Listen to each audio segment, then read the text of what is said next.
So what do we have? We have the Darkin thingy, we have the stone plate being better, we have makeshift armor. And here we have, so it's pretty easy. Bow means 80 backline, scythe means 80 frontline, staff means AP backline, Aegis is frontline. So you can just sort of like read whatever the item says, and then you immediately know who should take it. Now, unfortunately, Kog'Maw has 20 base AD, and the bow, the Varus bow, is based on 80 values. So please do not give Darkin bow to Kog'Maw. Is it easy to check unlock requirements in the game? Yes, it's very easy.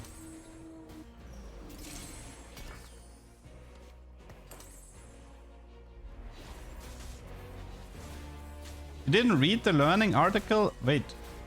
No, I didn't like the learnings of last set. I did read it. But I think I still hate the direction that TFT is taking. I really hate it.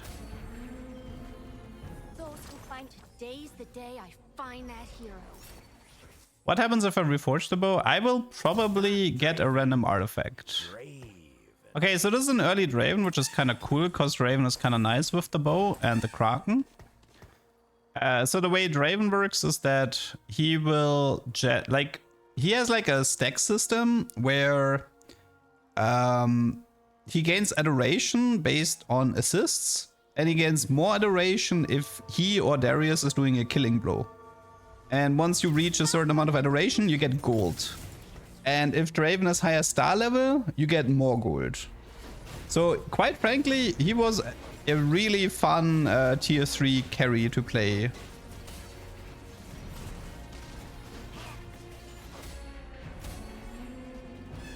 Draven out.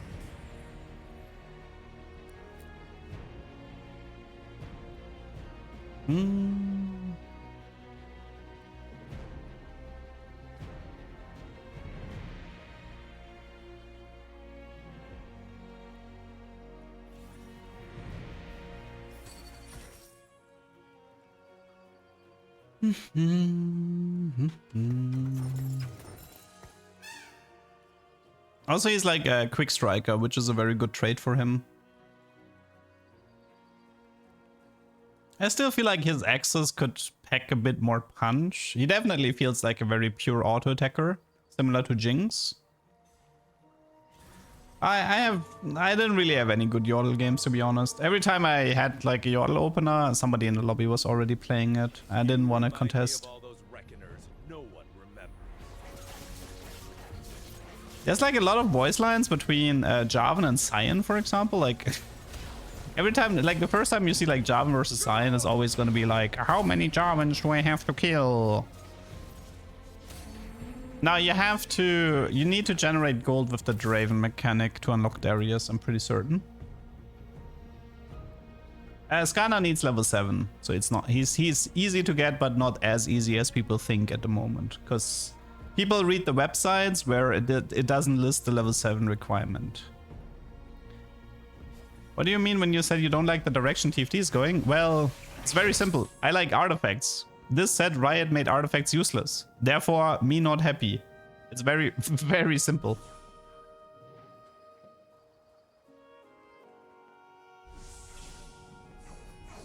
I don't agree with the whole artifacts should be 1.5 power level or whatever. Like for me TFT was all about like shit like, I mean, for me the coolest thing, one of the coolest things that ever existed in TFT was the Talia comp in set 9. Where it's like, oh, you have like, all of a sudden you build a comp that didn't actually have that many synergies, but it was all based around like, the theme was knock-up, right? And I still think the Talia comp was one of the coolest things ever, and then Riot was like, yeah, we don't want TFT to be played this way, so we're just gonna kill it. It's like, what? Enforced equilibrium. Yeah, artifact. I think artifact shenanigans in the set is all close to impossible. I really don't think there's a lot to do with artifacts in this set.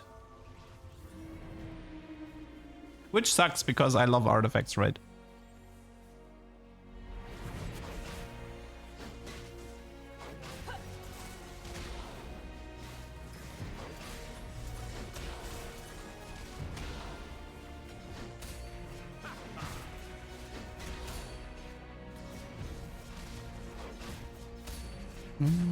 Oh, look at that Draven go, man. Not bad, not bad.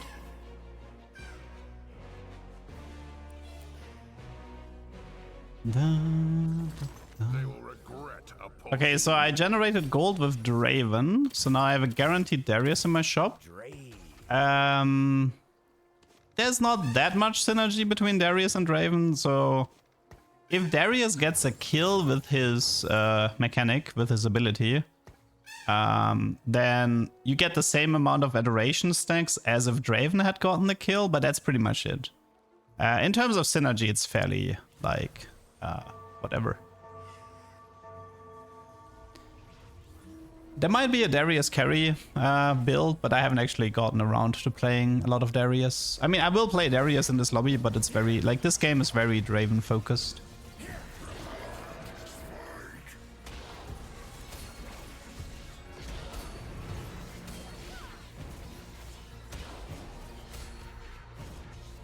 So if you want to see what the Darkin artifact does, it's kind of hard to spot. I think it's every 10 auto attacks there's gonna be like a purple Varus ult shooting from Draven, and it deals damage based, I think it's 500 base AD, but it deals less damage per unit hit. So you want this on somebody who like auto attacks like a lot, you know, like Jinx or technically Draven, because I mean Draven is an auto attacker with the quick striker trait, which makes him auto attack more. Draven is definitely a good candidate for the Darkin bow.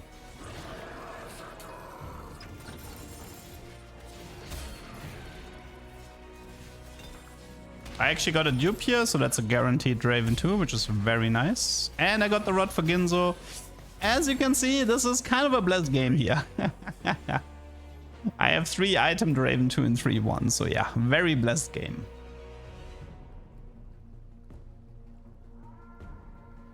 I can't agree enough about this. That's my favorite comp of all time, not just because I'm a Talia main on League, but she's usually a very weak filler unit apart from Star Guardian. That unique comp mechanic was so much fun to surprise people with, yeah. Agree. I'm not playing for 5 hours. I'm just narrating for 5 hours. And it's not my eyes that are the problem, it's my, I don't know the term for it, my mouth. The thing below the mouth. My chin? No, it's not the chin, it's... Ah, whatever.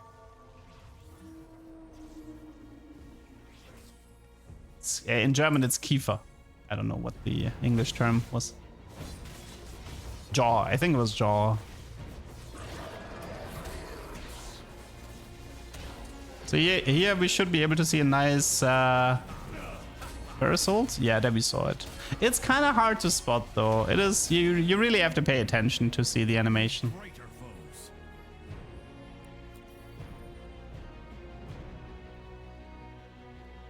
But yeah, Draven 2-star with fully itemized Draven 2-star. I mean, this guy is pretty unstoppable at the moment.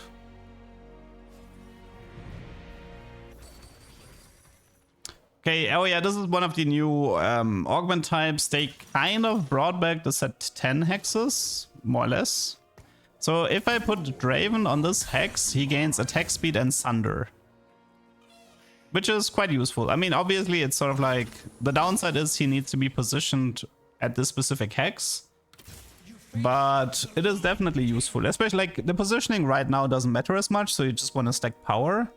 Later on, you might have to put a filler unit there to just apply Sunder to everyone.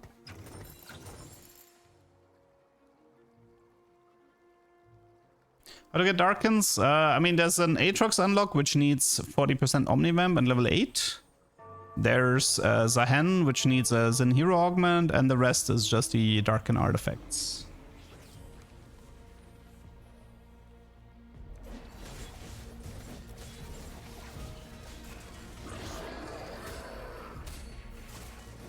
I mean, as far like I do believe that Draven actually has the access mechanic, but it is not very noticeable. Like he's supposed to be deal more damage every time he does an auto attack with the spinning axe, but it's not as noticeable as with other Dravens we had. Can Ornn generate Darkin artifact? I actually don't know the answer to that. Lore-wise, no.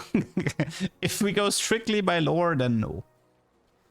Apparently, we did confirm that you can reforge a Darkin into a normal artifact, but I don't actually remember if it was working the other way around or not.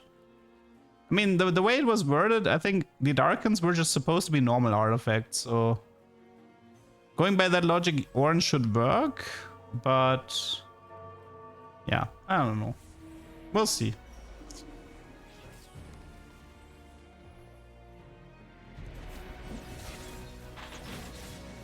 Are the unlockables all recycled units? No. They just used it as an opportunity to bring back some fan favorites like Set and Tamkench. If you see gold, if you see like the 3 gold pop up, that's from Draven. That's like his adoration mechanic. You can click and see how much gold he will generate. I will do this multiple times this game. I can assure you this Draven is printing a lot of money.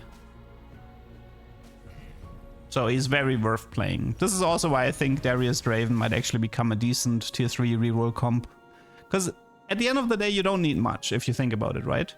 You need 2 or 3 quick strikers. So one of them could be Kindred in late game. So that's fine, right? 3 Noxus means Darius plus Draven plus 1 filler Noxus. Could be a frontliner, could be male, could be whatever. And that's it, right? Like, that's all you need. From here, you can just do whatever you want. If you want to play Taric, if you want to play Aphelios, if you want to play Azir, it doesn't really matter. You can do all of that. There is no restrictions. You don't need to max out Quick Striker. You don't need to max out Noxus if you don't want to. And this is sort of like the strength of the set, that you can have like a core of like 3-4 units, and then the rest you can just play whatever you find.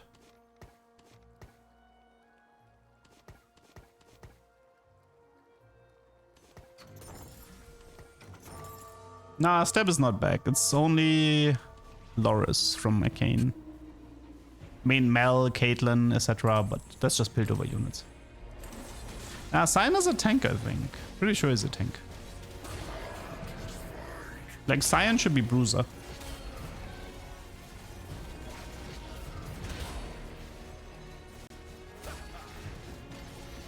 Yeah, so this Draven is kind of going pretty ham here. Looks like a mountain fell on them.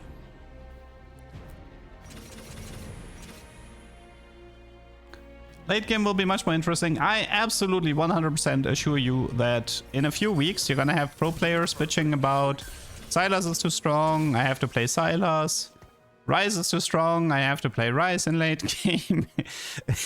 Like, I 100% assure you that pro players will be bitching. Because that's all they, like, know. They only know how to complain. Because at the highest level, the problem is that... So for the lower levels, this might actually still be really fun. Because, like, they will actually have proper variety. But at the highest level, you're very limited in what you can do. If people play optimal. That is a VOD right now, I'm narrating it. It's from the playtest. Draven out. But this set should have a lot of skill expression. I do think like good players will succeed in this set. Because this set does have a lot of skill expression. Embrace the cosmos. Flexible is based on how balanced the set is. So based on the playtest, I actually felt it was very balanced, which is it's a good sign if like with this early and it already feels balanced. Now there were outliers. Was Sylas a bit too strong? Yes. Was Ryze a bit too strong? Yes. But the thing is, like, I do believe more when he says that this set will be easy to balance, or they will make sure it has good balance. I actually believe more than that way, because I can see it. I can see how the set is easy to balance. Because it really does not have a set mechanic. Or at least not a complicated one. Like he pretty much said that this set, like, they're not gonna run into issues having to balance more units because they know how to balance units. The problem usually arises if you introduce multipliers like power snacks that sort of like trip up the entire system. But if all you have to pay, like if you kill artifacts and you remove the set mechanic and you only have to focus on balancing units, that's not that difficult. I actually have a high amount of faith in Riot balancing this set.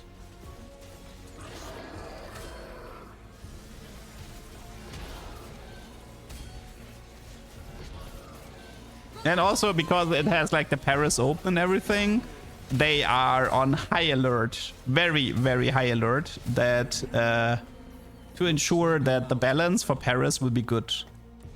Like if anything even remotely sort of like pops up, they will smash it immediately.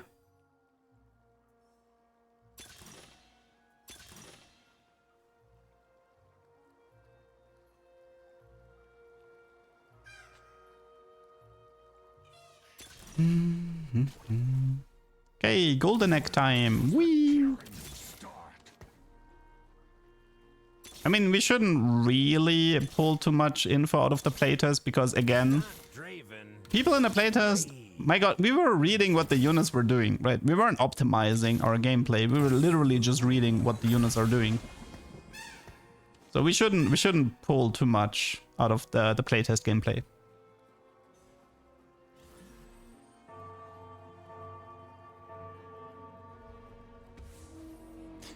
Not all can be tested. Well, this is where the PBE comes into play.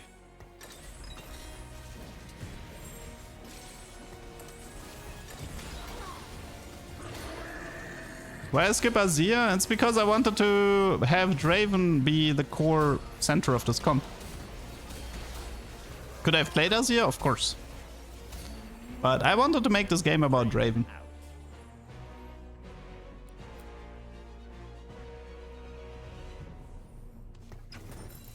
I think here I just rolled for Draven 3 because of the golden egg. I had a golden egg, so I wanted to make sure that I finished my Draven 3 to keep the streak going and to pop the egg in time.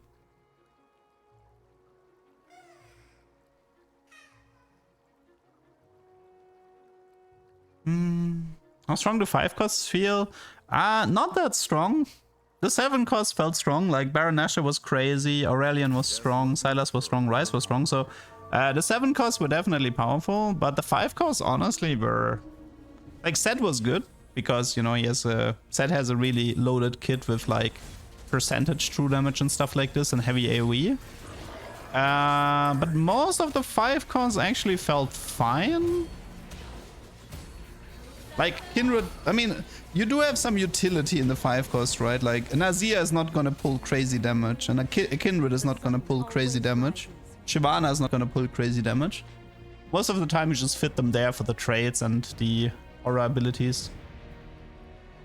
I feel like the strongest 5 costs were definitely the unlocks, whereas the base 5 costs are there for like utility. Yeah, they might have to nerf Set actually. I would not be surprised if Set gets a nerf because his unlock is very easy and he doesn't need the Ionia trade, so he kind of like works as a threat unit.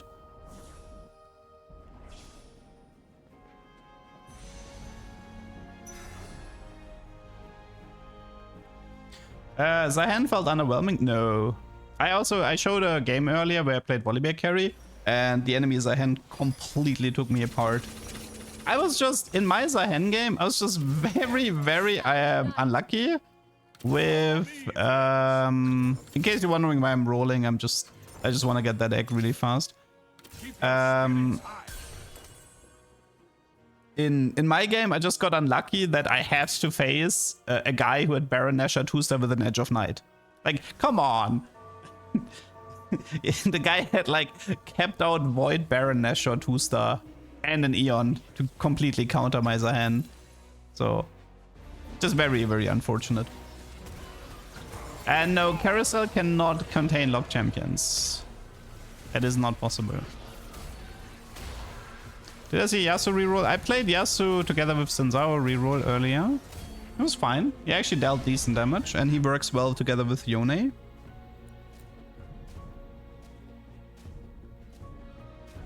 Who's Darkin on my team? It's from the first augment. It gave me the Darkin bow, which is currently positioned on Draven. So it gives him stats, it gives him every 10 auto attacks, it gives him the Varus arrow, and it also gives him 15% Omnivamp from the Darkin trait. Zillion is actually a little bit too slow to properly remove the Baron. It takes a very long time for Zillion to remove a unit. How do they make sure that people don't 3-star uncontested unlock champs? They have a protection system in place. The way it works is like this. Let's say I unlock Aatrox and I'm the only one who has Aatrox unlocked. The moment I find Aatrox 2-star, the game is actually gonna offer me less Aatrox. So the more Aatrox I have, the lower my percentage is to hit more Aatrox. This protection system it only applies to T4 and T5 units that are unlocked. And it resets if 4 or more people unlock the champion. So it is in fact incredibly difficult to 3-star a tier 4 or tier 5 that is unlocked. Now there are some small exceptions, like for example Fizz for me is a small exception because you can actually get Fizz from black market shops. That really helps. So you can kind of bypass the rule a bit with Fizz, but for the most part it was pretty darn impossible to 3-star.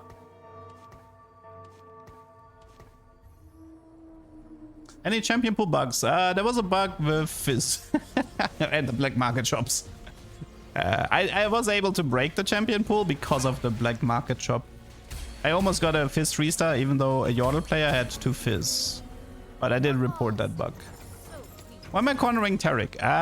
So Taric has a passive that gives my entire team MR. And I think that he also gives you a buff that... I think if they drop below 30 health, they gain like a huge amount of durability for like 2 seconds or something like that. So the problem is, but Taric actually needs to be alive. So if Taric dies, I lose his passive. So because he's 1-star with no items, I actually position in a way to like... I don't care about his ability, I don't care about his active, I just need him to be alive to apply the passive to my team. At least that was the thought process here. No, I think I'm pretty sure I tested during the playtest. Like I positioned in a way where Taric would die and I checked the MR values and the MR value immediately went down when Taric died.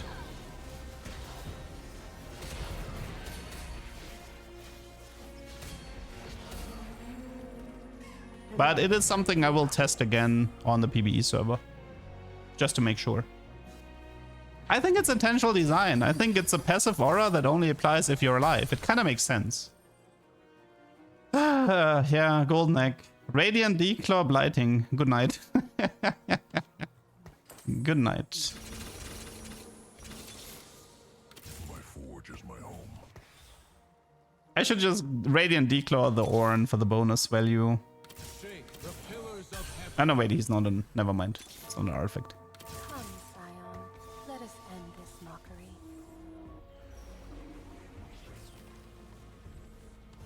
Yeah, I do think the Taric thing should get nerfed. It felt too strong. Agreesh. But yeah, as you can see, this Draven is having fun. It was a high roll. I did say if you wanna succeed with reroll, probably a good idea to high roll. Although you can argue that Draven generates so much gold that it actually really helps with pushing levels. I mean, it also helps to win 13 fights in a row, but...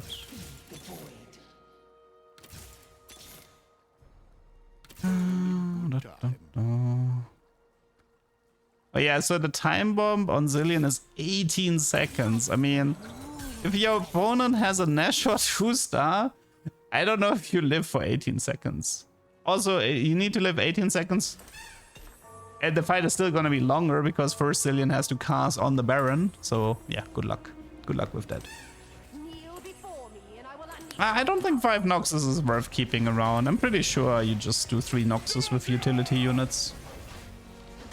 So in theory, Blighting Annie is good because she has a board wide... oh, this is Brock, right? This is Brock from Ishtar, yes.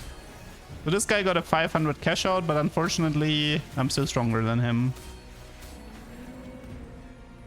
Obviously, Annie doesn't need red buff, but I just gave it to her to make her cast faster. I didn't really have anything else here. But yeah, it probably is a good idea to just, if you have an artifact you don't really care about, just put it on Braum, put it on Ornn for the bonus stats. But in theory, Annie is supposed to be good with blighting.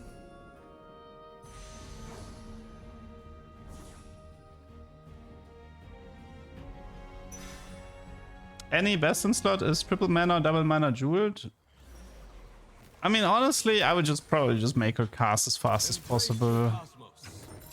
But I haven't played around any that much, so it's a bit hard for me to tell.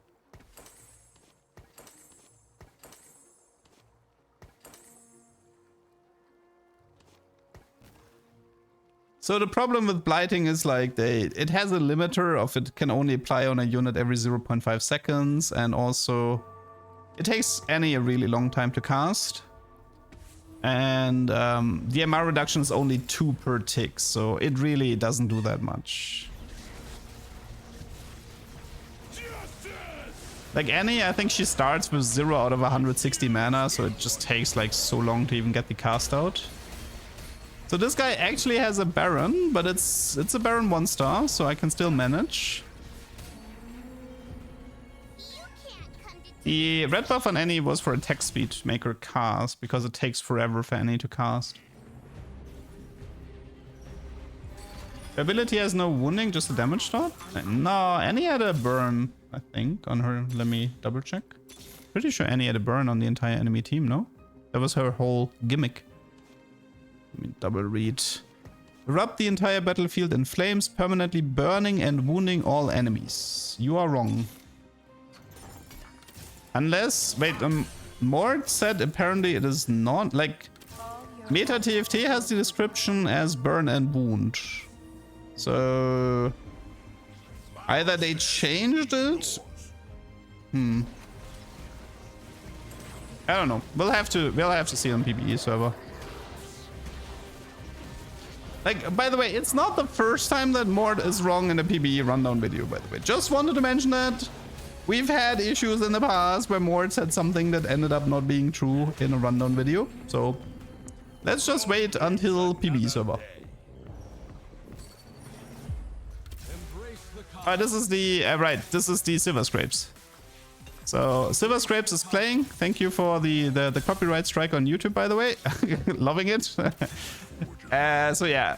So he just used the money to force a Baron 2-star. I tried using it for a 3-star Braum or 3-star Taric, I think, but that didn't really work for me.